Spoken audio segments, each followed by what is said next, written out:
And out front tonight, the Republican presidential candidate, Donald Trump. And Mr. Trump, thanks so much for being with me. You heard what Governor Haley had to say. She said you are one of the, quote, angriest voices. When you hear that she's saying you're angry, what's your reaction? Well, I think she's right. I am angry. I'm angry, and a lot of other people are angry, too, at how incompetently our country is being run. I'm extremely angry and upset about it. I think it's ridiculous. And, you know, believe it or not, it's Make America Great Again. It's really mine as a campaign of hope and future. But when you look at this Iran deal where we're giving $150 billion, we get nothing. We don't even get our prisoners back. And then you see the way they treat us with guns pointed at these young sailors' heads. And they only let them go, by the way, Aaron, just so you understand, to get the $100 billion that's due over the next week. Otherwise, you would have never gotten them back, unless I was president, by the way. So, I mean, yeah, I'm angry, to use the term. I'm angry at the way the country is being run and by the way it's by the results that we have. We don't have victories anymore. So are you comfortable with what she said? I mean, you know, you heard her. She said, resist the temptation of listening to the angry voices. She said, talking about immigration, no one who has worked hard should feel unwelcome in this country. And she said she is referring specifically to you. She has denounced your temporary ban on Muslims that you've proposed. Well, she's referring to me and other people, she said, but I don't care. Let her refer to me. That's fine. As far as I'm concerned, anger is okay. Anger and energy is what this country needs. And I won't be angry for long. If I become president, we're going to start having great victories, and we're going to beat China in trade, and we're going to beat other countries in trade, and we're going to have borders, and we're going to have good health care, not Obamacare, which is going up 25, 35, and 45%. And people can't afford it. We're going to do some great things, and the anger will totally subsist, and it'll be gone very quickly. As far as Nikki Haley's concerned, I like her. She comes to my office asking me for campaign contributions before I was a candidate, and very substantial contributions. She was very aggressive, I will tell you that. But I like her. She's a very nice woman, but she's very weak on the subject of illegal immigration. And, you know, that's not something that I care for in terms of somebody's attitude. She's very, very weak on illegal immigration, and that's no good with me. So, you know, you talked about her coming to you and, as you just said, asking for substantial amounts of money. She's responded to that, and here's what she said. You know, when I say it about my other friends that are running for president, they don't throw stones. And so what I would say to Mr. Trump is, don't take it personally. This is just something that we learned in South Carolina that I'm passing along. Take it if you want, and don't take it if you don't. But I think our country will be better if we take it. And you say, Mr. Trump? Well, I don't know what she means by take it. Does she mean by taking the campaign contribution? It's almost the way that was worded. Taking her criticism of you. Taking her criticism. I can take criticism better than anybody, but she said it was addressed at me, and my response is, and I think you heard me say, I think she's a very nice woman, but she's weak on the subject of illegal immigration, and it's a big problem. You have people coming in from Syria. We have no idea where they're from, who they are. It could be a Trojan horse. It could be a disaster. Take a look at what's happening in Brussels. Take a look at what's happening in Germany. Take a look at what's happening all over. I mean, you know, are we going to take a look at Paris? I mean, there's a good one for you to take a look at. And I'm not just talking about the attack.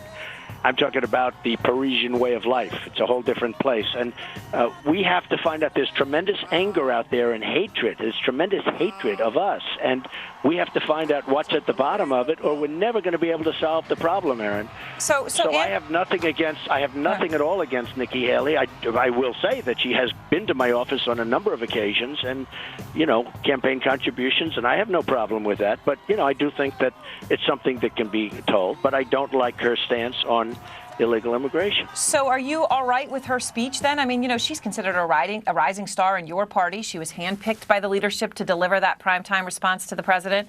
A Nikki Haley advisor tells Ardana Bash that they took a look at the speech before she delivered it. They read the whole thing. They didn't make any changes. You know, are you okay with that? Well, they have to do what they have to do. Aaron, they have to do what they have to do. I'm leading by a tremendous amount nationally. I'm leading in every state, including actually Iowa, you know, if you look at the recent polls. But I'm leading in every state. I'm leading nationally by very, very large numbers. I'm leading in South Carolina, incredible people in South Carolina, and I'm leading by a tremendous amount. And I have a great relationship with the people in South Carolina, and I think that they would agree with me more than they would agree with Nikki. But, she can, I'm not going to tell her what to say. She's going to have to say whatever she wants. But So Nikki Haley, is she still on a list? When you look at possible vice presidential candidates, would you still consider her to be on that list? Bottom line, would you trust her? Would you consider her? Well, she's not doing real well right now, but I'm sure she would be somebody that would be considered. But I would say right now, she's not exactly doing real well. I mean, a very important thing for me is borders and security, and she's not very strong on those subjects, and that would bother me very much. What about Ted Cruz? You are running neck and neck in Iowa. Some polls have you ahead. Now some polls have him ahead. He has been barnstorming the state on the ground, right? This bus tour, 28 events last week alone. The candidate who usually does that on the ground, lives there basically, ends up winning that state. You've had a different strategy. Are you worried about Ted Cruz? Well, first of all, Ted's very nervous, and he shouldn't be nervous. I don't know why. He's so worried about it. I even watch him talking about it, and you can see it. It's ridiculous. He's got to take care of a problem. He has got a problem that the Democrats will be bringing suit, saying that he wasn't born in this country, and therefore he's not eligible, essentially, to run for president. There's going to be a suit brought. Right now, there are people that are mixed. You have Lawrence Tribe, a brilliant lawyer from Harvard, that said that this is an unsettled matter. He was a professor of Ted Cruz's. Who was a professor of his, a very great lawyer.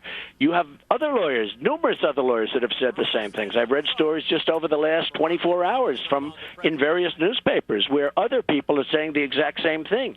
Now, the Republicans can't nominate somebody, assuming I think I'm going to win on my own merits, and I'm very, very far ahead. But if he ever got it, the Democrats are going to bring suit the first day.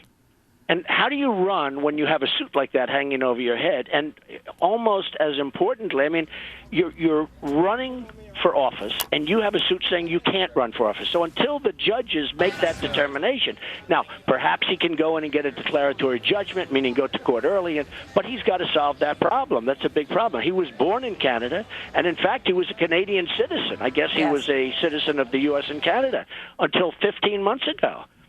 So he's got a problem, and the Democrats are going to bring suit. So how do you have a candidate? How do we have our candidate? We say, good luck, Ted. Go out there and get it. By the way, the Democrats are saying in court, and they have brilliant lawyers saying that they're right, that you don't have the right to run. That's a problem. I don't know how he solves it. He's got to go to court and get it solved. There are many, though, that think it's not an issue, though.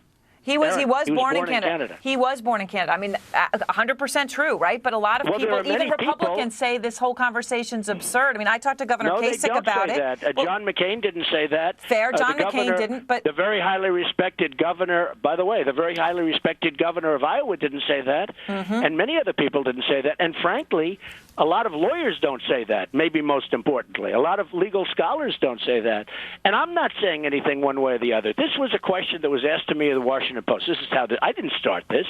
The Washington Post asked me a question. What do you think? Do you think he's got the right to run for president? Now, there is a large group of legal talent that thinks that to run for president, you have to be born on the land. Now, McCain was born on a military base to two people that were citizens, okay, of the United States.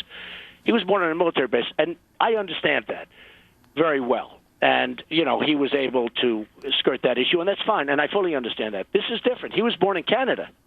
His right, not a territory of the U.S. It is different than the John McCain situation, right? Much different. But let me play for you, Mr. Trump, what Governor Kasich had to say. Before you play it, before you play it, there's a group of people that say you have to be born on the land. Yes, okay? There are, and that's what some of those constitutional scholars are saying. Look, it's a fair point. We're not going to know until it's tested, but how can you have it tested if you're running for office? All right, let me play for you, though, what Governor Kasich had to say, because as you know, there are a lot of people who agree with what you're about to hear. Here he is. I don't have time for whether, Ted Cruz is, an American or whatever. I'm not interested, to tell you the truth, Aaron. We have too many problems to be picking at that. That lowers the debate and lowers the discussion, and I'm not for doing that.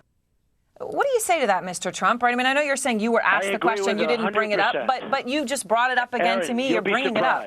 Okay. I agree with it 100%, but the Democrats don't. They're going to bring a lawsuit. They've already said they're going to bring a lawsuit. So they're going to bring a lawsuit, and we'd have somebody potentially running for president who people don't even know if he's allowed to run for president. I don't like it as an issue. Again, this was brought to me as a question from the Washington Post. And in an article in the Washington Post, a number of top legal scholars have stated that he doesn't have the right to run. So how can the Republicans put up a candidate that may not have the right to run? In other words, there's a question as to whether or not he has the right to run. It's a big question. You do like bringing it up, though. I mean, I'll give you that other people are saying it's a serious issue, but you are, shall I say, stirring the pot.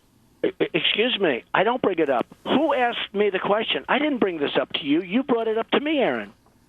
I'm doing an interview with you by phone, and your question was this. I didn't bring this up. I wouldn't have brought it up. You brought it up to me just now. Well, I brought up, was Ted Cruz nervous about Iowa, and you brought this up. Ted Cruz, he's very nervous. I watch him. He's very nervous. He can't answer the question because there is no answer to the question because nobody knows. It's an unsettled matter. As Lawrence Tribe of Harvard would say, it's an unsettled matter, and as many other people would say. Some people go further than that. They say he doesn't have the right to run.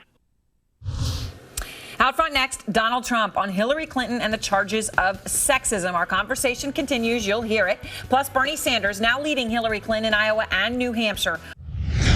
And now Donald Trump on his battle with the Clintons. Trump has said Hillary Clinton was an enabler of her husband's sexual improprieties. Well, our Allison Camerata spoke with Hillary Clinton last night and asked her about that. Let me play that first. I have no response. I'm going to let him say whatever he wants to say. He can run his campaign however he wishes. Well, in my interview with Donald Trump, which just finished moments ago, I asked him what he thought about the fact that Hillary Clinton refused to respond to him. Well, this all began when she said that I had a penchant for sexism. And that was a statement. First of all, I have tremendous respect for women. I mean, I will do more for women than Hillary will ever do. So when she said that, I was very offended by it, and I said what I said, and I guess it got picked up a little bit more than they would have anticipated. But, you know, in the last debate with the Democrats, my name was mentioned 9 times. Not one other candidate was mentioned on the Republican side. And mine was mentioned, Aaron, 9 times. So, you know, if she's not going to comment, I think that's a wise thing because it's hard for her to comment on this subject. This is not a good subject for her. And so you think this is going to continue to be an issue and a fair issue for her? I hope not. I hope it's not going to be. But she's the one that started it. I hope it's not going to be. I'm not looking to make it that way. It's a little like Ted. I mean, people bring it up to me. I'm not bringing it up. But, you know, I hope it's not going to be an issue, but it may be. It depends. You know, I want to ask you about Powerball. You have said that if you won, you'd give the Powerball winnings to vets. Hillary Clinton was asked about Powerball this morning with George Stephanopoulos, and I wanted to play for you the exchange. Okay. Before we go, you buy a Powerball ticket? I did. And if you win? Well, I'll fund my campaign. All right, so the $1.5 billion jackpot, so I guess what's that get her? $900 million, she's got to pay taxes, right? Does that change the game for Clinton? What do you say? Well, I don't know what's going to happen with her. I've been watching her, but I would give my money to the vets, and she would give hers to herself. And I think that maybe shows the difference between the two people. And one question before we go, Mr. Trump. There's a white nationalist super PAC. They say they've started a robocall campaign in Iowa. It urges voters to vote for you because of your proposed temporary ban on Muslims. And I wanted to play for you a brief clip from the robocall. Here it is. We don't need Muslims. We need smart, well-educated white people who will assimilate to our culture. Vote Trump. Mr. Trump, when you hear that, does that shock you? Do you denounce that? Nothing in this country shocks me. I would disavow it, but nothing in this country shocks me. People are angry. They're angry at what's going on. They're angry at the border. They're angry at the crime. They're angry at people coming in and shooting Kate in the back in California, in San Francisco. They're angry when Jamil Shaw is shot in the face by an illegal immigrant. They're angry when the woman, the veteran, 65 years old, is raped, sodomized, and killed by an illegal immigrant. And they're very angry about it. And by the way, and thousands of other cases like that, they're very angry about it. So I would disavow that. But I will tell you, people are extremely angry. People are extremely angry. But to be clear, when he says we need smart, well-educated white people to assimilate to our culture, vote Trump, you're saying you disavow that, you do denounce that. Well, you just heard me. I said it. How many times do you want me to say it? A third would be good. I said I disavow. All right, Mr. Trump, thank you so much. I appreciate your time. Okay, thank you very much.